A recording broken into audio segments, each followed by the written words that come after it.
12월 3일 금요일 새벽 예배 말씀입니다. 기도드리겠습니다.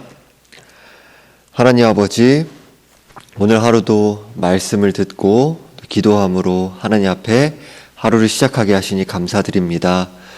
이 시간 가운데 오직 그리스도의 또 의만을 의지하여 나아가길 바라고 원합니다. 우리의 죄악된 마음들 모두 주님 은혜 가운데 죄사함의 은혜를 입게 하여 주시고 주의 긍휼히 여기심과 그 인자하심을 힘입어 드리는 예배 되게 하여 주옵소서. 하나님 아버지, 이 시간 가운데 말씀이 우리 가운데 깨달아지고 또 그 말씀을 또 사모하는 마음으로 우리 가운데 성령께서 우리를 새롭게 하심으로 주님 기뻐하는 모습으로 빚어져가는 또 한날 되길 바라고 원합니다. 이 시간 가운데 말씀에 깨달아지고 말씀에 집중할 수 있는 은혜를 베풀어 주옵소서. 감사드리며 우리 주 예수 그리스도의 이름으로 기도하옵나이다. 아멘. 함께 보실 말씀은 갈라디아서 6장 6절에서 10절 말씀입니다. 제가 가진 신약성경 309쪽에 있습니다. 갈라디아서 6장 6절에서 10절 말씀, 갈라디아서 6장 6절에서 10절 말씀을 봉독하겠습니다. 가르침을 받는 자는 말씀을 가르치는 자와 모든 좋은 것을 함께하라. 스스로 속이지 말라. 하나님은 업신여김을 받지 아니하시나니 사람이 무엇으로 심든지 그대로 거두리라. 자기의 육체를 위하여 심는 자는 육체로부터 썩어질 것을 거두고 성령을 위하여 심는 자는 성령으로부터 영생을 거두리라. 우리가 선을 행하되 낙심하지 말지니 포기하지 아니하면 때가 이름에 거두리라. 그러므로 우리는 기회 있는 대로 모든 이에게 착한 일을 하되 더욱 믿음의 가정들에게 할지니라. 아멘. 오늘 본문 6절에서 가르침을 받는 자는 말씀을 가르치는 자와 모든 좋은 것을 함께 하라라고 합니다. 바울은 신자의 바른 삶은 말씀을 가르치는 자에 대한 자세에서 입증된다라고 말씀합니다. 가르침을 받는 자와 말씀을 가르치는 자에 사용된 동사는 체계적인 가르침을 나타낼 때 쓰입니다. 즉 체계적으로 기독교 교리를 가르치는 것을 가리킵니다. 말씀의 사역자들은 신자들에게 말씀을 가르침으로 가장 존귀한 것을 가르치는 것입니다. 신자들은 말씀을 배움으로 가장 영광스러운 것을 배우는 것입니다. 바울은 신자들에게 가르치는 자와 모든 좋은 것을 함께 하라라고 합니다. 여기에서 함께 하다라는 말씀은 나누다, 교제하다를 의미합니다. 또한 모든 좋은 것이란 재정 지원을 뜻합니다. 목회자의 사례를 임금이 아니라 교제로 표현하고 있습니다. 비용을 청구하는 이방 종교와는 다르게 목회자들은 신자들의 자발적인 헌금으로 지원받습니다. 칼빈은 이렇게 말합니다. 하나님은 사역자들이 터무니없거나 과잉된 부를 갖기를 원치 않고 단지 그들이 삶에서 필요한 지원을 받는데 부족함이 없기를 원한다. 사역자들은 적은 사례에도 만족할 수 있어야 하고 사치와 화려한 생활이 주는 위험을 피해야 한다. 그러므로 그들의 필요가 요구되는 한 신자들은 사역자들의 가난을 하나님의 일을 하는 거룩한 사역자들에게서 제거해야 되는 것으로 간주해야 한다. 목회자는 성도들과 영적인 것을 함께합니다. 성도들은 물질적인 것으로 말씀을 수종드는 목회자와 함께합니다. 앞서 살펴본 것과 같이 6절에 함께하라라는 말씀은 교제를 의미합니다. 보수가 아닌 성령 안에서 나누는 교제로 말씀 봉사와 물질 봉사를 본문은 가리키고 있습니다. 하나님께 마음을 다해 헌금하지 않으면서 소비자처럼 교회에 와서 당연한 듯 혜택만 누려서는 안 됩니다. 또한 헌금에는 올바른 태도가 함께해야 합니다. 말씀의 가르침을 수강료만 내면 되는 서비스가 아니라 하나님의 은사를 서로 나누는 풍성한 교제입니다. 이어지는 7절에서 10절 말씀에서 바울은 신자의 바른 삶이 뿌림과 거둠에 일치해서 실천된다라고 말합니다. 7절에서 스스로 속이지 말라. 하나님 업신여김을 받지 아니하시나니 사람이 무엇으로 심든지 그대로 거두리라 라고 말씀합니다. 사람의 마음은 스스로를 기만합니다. 인간은 자주 뿌린 것과 다른 것을 거두려는 마음을 가집니다. 자기 스스로를 합리화하며 사람을 속이고 더 나아가 하나님을 속이려 합니다. 하나님은 업신여김을 받지 아니하시나니라고 합니다. 이 말씀 문자적으로 자신의 코를 치켜드는 것을 의미합니다. 자기 기만에 빠진 자고한 인간 본성의 모습을 경고하고 있습니다. 마음의 속임수를 따라 살아갈 때 우리는 내가 한 행동에 책임을 지지 않고 내가 원하는 무엇이든지 마음대로 할 수 있다라고 생각을 합니다. 내가 지금 무엇을 하든 간에 나는 항상 나중에 영적인 사람이 될 수 있다라고 착각합니다. 우리가 파멸의 씨앗을 심으며 아무런 탈 없이 죄악의 길을 따라 살아갈 수 있다라고 생각한다면 큰 실수를 저지르고 있는 것입니다. 하나님은 결코 조롱당하시지 않으십니다. 사람이 무엇으로 심든지 그대로 거두리라라는 말씀처럼 뿌린 대로 거두게 될 것입니다. 8절에서 바울은 자기의 육체를 위하여 심는 자는 육체로부터 썩어질 것을 거두고 성령을 위하여 심는 자는 성령으로부터 영생을 거두리라 라고 말씀합니다. 바울은 육체를 위해 심는 것과 성령을 위해 심는 것을 대조하고 있습니다. 본문에서 육체는 우리가 아담으로부터 물려받은 죄악의 본성입니다. 성령은 그리스도 안에서 거듭난 본성을 가리킵니다. 바울은 우리의 성품을 우리가 매일 씨를 뿌리는 밭에 비유하고 있습니다. 만일 우리가 죄악의 본성을 따라 씨를 뿌리는 삶을 고집한다면 심판을 거두게 될 것입니다. 하지만 성령을 위하여 심는 자는 영생을 얻게 될 것입니다. 성령을 위해 심는 자는 성령의 뜻에 말씀 순종의 삶에 자신을 내어 맡기는 사람을 가리킵니다. 육체가 가리키는 죄의 본성은 성령의 지배 아래 있지 않은 상태를 가리킵니다. 불신자들은 육체와 죄의 욕구에 지배당합니다. 그러나 그리스도를 구원자이시며 주님으로 믿은 신자들도 매일매일의 타락한 본성에 맞서 싸우며 육체와 씨름하며 살아갑니다. 그리스도인들은 성령의 도우심을 힘입어 죄의 본성을 죽이기에 힘써야 합니다. 그러나 본문의 문맥에서 갈라디아인들 중 일부는 스스로 할례를 받았습니다. 자신의 행위로 구원을 받으려고 노력한 것입니다. 바울이 갈라디아 교회에게 뿌린 대로 거두게 될 것이다 라고 경고했을 때 바울은 자신의 행위로 구원을 얻으려 하는 유대주의자들을 염두에 두고 말씀하고 있습니다. 반면에 갈라디아 교회에는 육체의 정욕에 굴복하며 방종하며 살아가고 있는 자들도 포함됩니다. 그들 또한 있었습니다. 사람이 죄악의 본성을 만족시키려고 이렇게 살아갈 때 매우 이기적이 되고 자기 중심적이 되죠.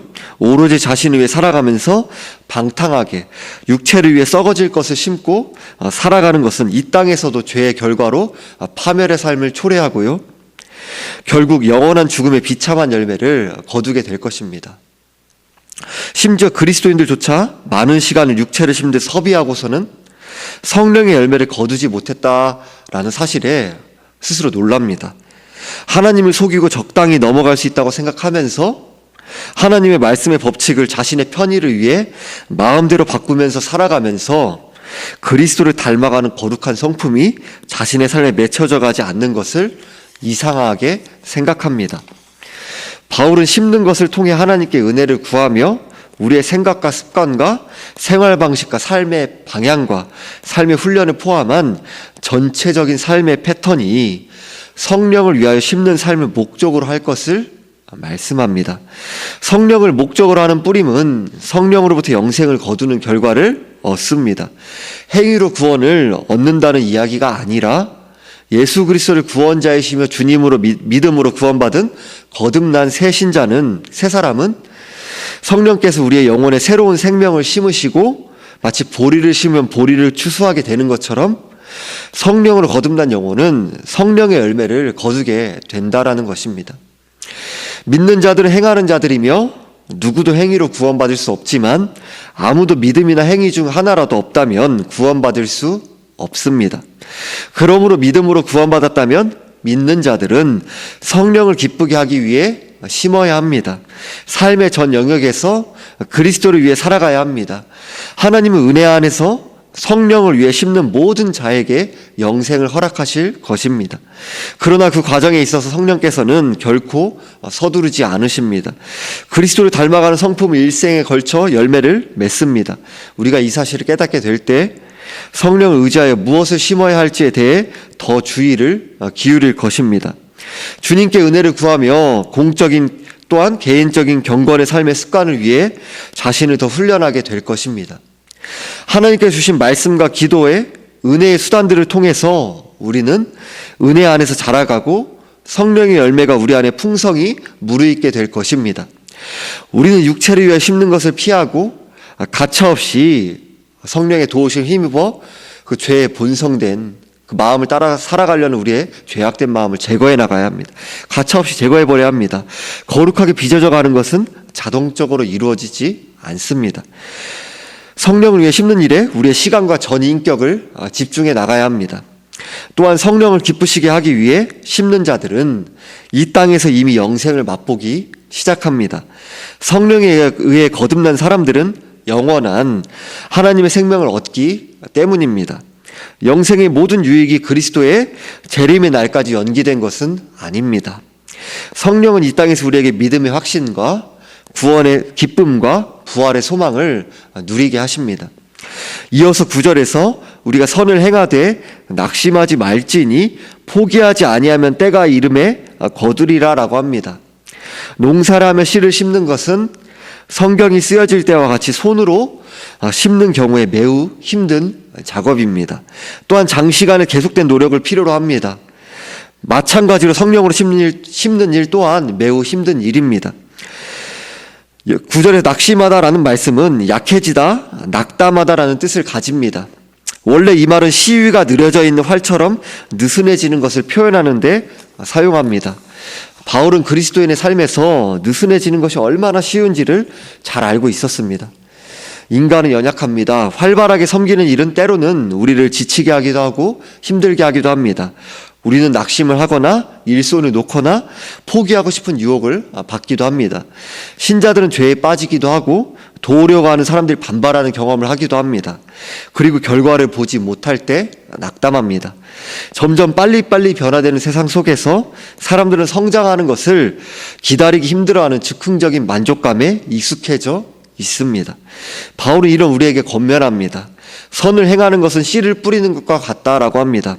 농부가 씨 뿌리는 일에 지쳐서 밭의 절반은 씨를 뿌리지 않은 채 놔둔다면 농부는 수확물을 반만 거둘 것입니다. 선행도 마찬가지입니다. 수확을 원한다면 씨 뿌리는 일을 마치고 참고 기다려야 합니다. 여기에서 말씀하는 선행은 사회적인 선행뿐만 아니라 안문맥에서 살펴보고 있는 성령을 위하여 심는 것, 그것까지도 포함하는 그런 의미입니다. 모든 곡식과 열매는 제때가 되어야 결실합니다. 하나님의 의지에 의해 열매를 거둘 시기가 다가올 것입니다. 그때가 이생이든지 아니면 그리스도가 다시 올 때든지 하나님의 선한 때의 열매가 나타날 것입니다. 설령 겉으로 큰 성과가 없더라도 더 깊은 수확이 우리 삶 가운데 나타납니다. 섬김을 통해 우리 자신의 성품이 속속들이 변화되어 나갑니다. 방종이 줄어들어가고 양심이 청결해지고 마음의 기쁨과 감사가 풍성해져 갑니다. 성품도 이기심은 줄고 자족감은 커져가며 역경을 만나게 되었을 때 견디고 인내하는 사람으로 빚어져 갑니다. 성령의 열매 맺히는 성품, 또 그리스도를 닮아가는 성품이 우리의 가정과 사회와 이웃을 섬김으로 드러나게 됩니다. 이에 대해 10절에서 그러므로 우리는 기회 있는 대로 모든 이에게 착한 일을 하되 더욱 믿음의 가정들에게 할지니라 라고 합니다. 그리스도인의 삶의 핵심이 모임이나 프로그램이 아니라 내 앞에 있는 사람에게 선을 행하여 최선의 것을 베푸는 일이라는 사실을 보여줍니다. 또한 착한 일을 하되라고 합니다. 우리는 사랑으로 다른 사람의 필요를 분별하며 섬기고 베풀어야 합니다. 전도를 하고 복음을 전하는 것도 상대를 사랑하는 목적에서 해야 하는 것입니다. 회심시킨다는 목적으로 상대를 사랑하는 것이 아닙니다. 우리는 말로만이 아니라 행위로도 사랑해야 합니다.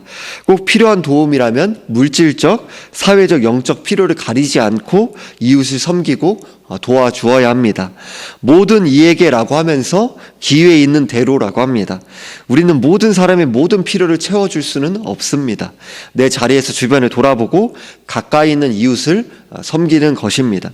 그러나 특히 더 사랑을 베풀 대상은 믿음의 가정들입니다. 우리는 모두 그리스도 안에서 하나님께서 아버지가 되시고 서로 형제자매가 된 영적인 가족의 구성원들이기 때문입니다. 우리가 믿음의 가족들에게 선을 행하지 않으면서 거창한 비전을 외치고 모든 사람에게 선을 행한다라는 것은 스스로를 속이는 위선일 수 있습니다. 청교도 존 플라벨에 관한 일화를 들려드리겠습니다. 103세의 나이를 가진 루크 쇼트라는 남자는 울타리 아래 앉아 있을 때 한때 존 플라벨의 설교를 기억했다. 그 설교를 기억했을 때 그는 하나님 앞에 의롭게 되는 것과 예수 그리스도를 통해 그의 죄를 용서받기를 구했다. 쇼트는 3년을 더 살고 그가 죽었을 때 묘비에 다음과 같이 기록되었다. 은혜 안에서 3살 된 아기가 여기 묻혔는데 그는 자연에 따르면 106세의 세상을 떠났다. 하지만 여기에 놀랄만한 이야기가 있다. 쇼트가 기억했던 플라벨의 설교는 무려 85년 전에 영국에서 들었던 것이다. 설교와 회심 사이, 씨를 뿌리는 것과 거두는 것 사이에는 거의 1세기 차이가 났다. 하지만 한 남자는 심은 것을 거두었고 플라벨은 때가 이르러 그의 열매를 거두었다. 대부분의 영적인 산물이 자라나가는데 긴 시간이 걸리고 즉각적인 결과를 바라며 우리가 성령으로 심는 일들을 낙심하고 포기하지 않아야 한다는 사실을 우리에게 보여줍니다. 로마서 2장 7절에서는 참고 선을 행하여 영광과 존귀와 썩지 아니함을 구하는 자에게는 영생으로 하시고 라고 말씀합니다. 참고 선을 행하는 것은 심판날에 구원받는 믿음의 증거로 여겨질 신자에게서 반드시 나타날 성품입니다. 말씀 3군데를 읽어드림으로 오늘 함께 나누는 말씀을 마무리하겠습니다. 갈라디아서 6장 9절입니다. 우리가 선을 행하되 낙심하지 말지니 포기하지 아니하면 때가 이름에 거두리라. 고린도전서 15장 58절입니다. 그러므로 내 사랑하는 형제들아 견실하며 흔들리지 말고 항상 주의 일에 더욱 힘쓰는 자들이 되라. 이는 너희 수고가 주 안에서 헛되지 않은 줄 알미라. 시편 126편 5절에서 6절 말씀입니다. 눈물을 흘리며 씨를 뿌리는 자는 기쁨으로 거두리로다. 울며 씨를 뿌리러 나가는 자는 반드시 기쁨으로 그 곡식단을 가지고 돌아오리로다. 아멘. 기도드리겠습니다. 하나님 아버지, 우리들이 오늘 살아가면서 어떤 것을 우리의 마음 가운데 심어야 할지, 그것이 반드시 또 결과로 나타난다라는 그것에 대해서 함께 살펴보게 하심에 감사드립니다. 우리가 원하는 때, 원하는 방법, 또 원하는 그런 모습으로 나타나지 않을 수 있고 하나님의 그 주권적인 섭리 가운데 있음을 우리들이 바라보며 그것을 또 인내하며 또 기다리며 나아갈 수 있는 믿음을 허락하여 주옵소서. 또한 우리들이 죄에 대하여 합리화하며 또 타협하며 우리 마음 가운데 육체를 따라 심는 것이 결국에는 파멸의 결과, 죄의 그 비참함만을 맛보게 된다라는 사실을 우리들이 그 깊이 생각하고 두려워하며 주님을 경외하는 마음 가운데서 그런 어리석게도 육체를 위해 심는 일 가운데서 나아가지 아니하도록 우리의 생각과 마음을 보호하고 지켜주시고 죄악된 삶을 향하여 달려가는 우리의 발걸음이 있다면 회개할 수 있는 은혜를 허락하여 주시고 우리의 전 존재를 죄에서 돌이켜 주님께로 복종할 수 있는 은혜를 허락해 주시며 또 하나님을 향하여 오직 그리스도를 의지하여 성령을 위해 심는 삶으로 나아가는 우리의 삶이 될 수 있도록 도와주옵소서. 성령을 위해 심는 삶이 때로는 우리 가운데 고난을 찾아오기도 하고 또 때로는 멸시와 핍박으로 다가오기도 하고 손해보는 삶으로 찾아오기도 하고 조롱을 당하는 삶으로 나타나기도 합니다.